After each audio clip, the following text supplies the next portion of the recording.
So, you're a self-flagellation enthusiast? Huh?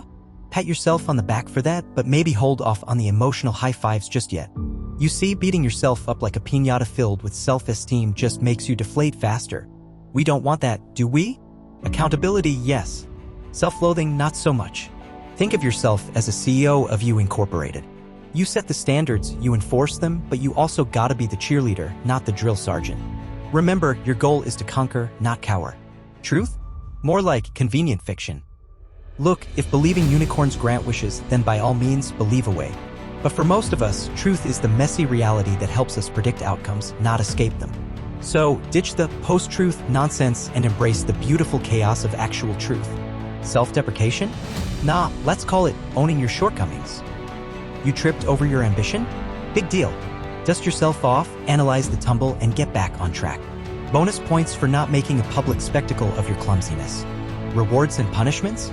Think bribery and blackmail, but for your own good. But bribe yourself with experiences, not stuff. And the punishment? Maybe an extra hour of sleep deprivation, just to keep things spicy. Remember, it's all about propelling you towards your goals, not making you miserable. Speaking of goals, make sure they're, OMG, I gotta do this. Exciting, not meh, whatever, boring. Passion is the fuel, baby.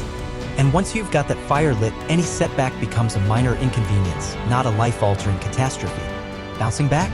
Think Jedi mind trick, not Rocky training montage. No need for dramatic self-flagellation. Just acknowledge the slip-up, learn from it, and get back on track. And hey, if you miss your 10-minute out-of-bed rule, confessing to your wife on camera is optional, but hilarious. Accountability? It's like spinach. Good for you, but nobody enjoys it. But here's the secret.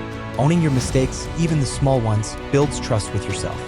And trust, my friend, is the foundation of self-respect, which is way more valuable than any participation trophy.